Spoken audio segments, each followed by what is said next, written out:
आजकल होता क्या है बाजार में, तुम बदलो तुम सुधरो, नहीं तुम बदलो तुम सुधरो नहीं, हम बदलें हम सुधरें, हमें जमाने से मतलब नहीं, हमें अपने से मतलब होना चाहिए। आप कैसे हैं हमें कोई मतलब नहीं, हम कैसे हैं हमें इससे पूरा मतलब है। हम अच्छे हैं या हम बुरे हैं, हम आपको कभी नहीं देखते कि आप क्या कर रहे हैं। हमारा धर्म है आपको कथा सुनाना, हमारा धर्म है आपको सही रास्ता बताना, चलो मत चलो आपकी मर्जी।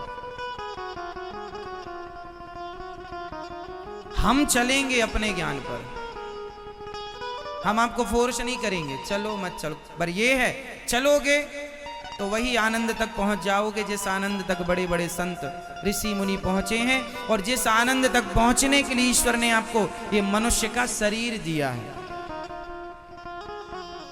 फोर्स नहीं करते हम कभी किसी को,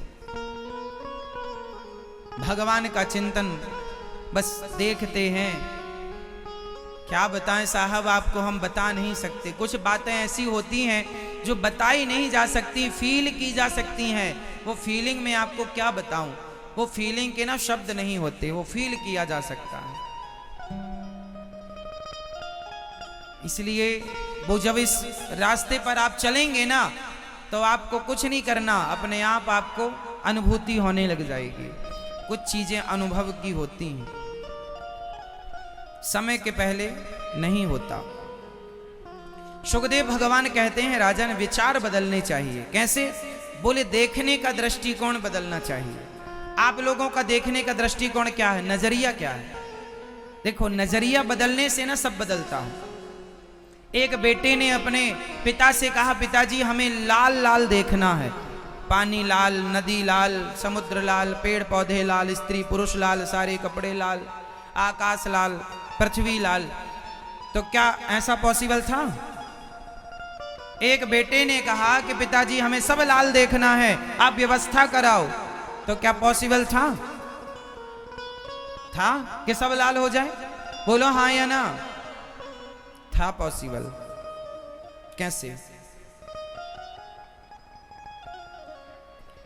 उसके पिता ने ऐसा इलाज कर दिया कि बेटे ने जो देखा सब लाल दिखा उसे।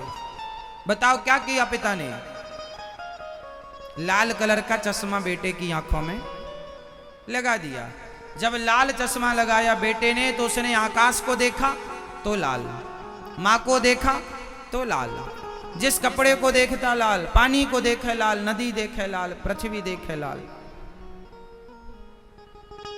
संसार को बदलने की जरूरत नहीं है, आंखों के चश्मे को बदलने की जरूरत है।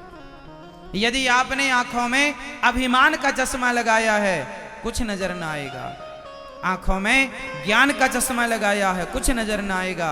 इसलिए ज्ञान और अभिमान का चश्मा निकालकर भक्ति और प्रेम का चश्मा लगाकर देखेंगे तो कण कण में गोविंद का दर्शन होगा, और जो देखना चाहते हो वो उस चश्मे से दिखेगा। इसलिए वो चश्मा चाहिए। बैक्टीरिया देखना होगा तो माइक्रोस्कोप चाहिए ही चाहिए, पॉसिबल ही नहीं उसके बिना। अमेरिका में बैठे आदमी से बात करनी है तो मोबाइल चाहिए ही चाहिए। उसी तरह ईश्वर से बात करनी है, ईश्वर को देखना है तो उनको देखने और उनको बात करने के भी कुछ सिद्धांत हैं, वो फॉलो करेंगे नहीं।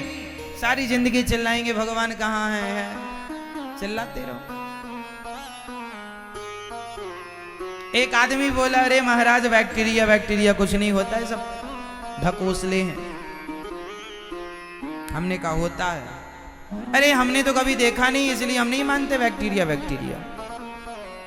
हमने कहा हाथ धो के खाया करो, हाथ में बहुत सारे गंदे बैक्टीरिया होते हैं, सब अंदर जाते हैं। नहीं ये सब चोचले हैं, कोई हाथ धुलने की जरूरत नहीं। हमने कहा होते हैं। बोला नहीं हमने तो आज तक नहीं देखा बैक्टीरिया। हमने कहा तू नहीं देखा, पर एक मशीन होती है, माइक्रोस्कोप कहते हैं, सूक्ष्मदर्शी यंत्र, उससे देखेगा तो दिखेगा बैक्टीरिया। अरे महाराज सब बातें हैं, कुछ नहीं दिखता। हमने बहुत समझाया, बहुत मनाया, माने ही नहीं। फिर एक दिन हमने कहा चल मेरे साथ।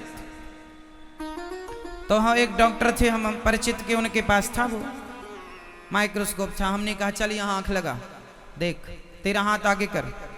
उसी के हाथ में उसी की आंख से उसको दिखाया। तो उसने देखा इतने बड़े बड़े, हमने कहा उससे इतने बड़े बड़े दिख रहे थे, और उसको हटाया तो इतने भी नहीं दिखे। सोचो कि बैक्टीरिया को देखने के लिए मशीन चाहिए, बिना यंत्र के बैक्टीरिया नजर नहीं आता, तो बिना मंत्र के भगवान कैसे नजर आएगा।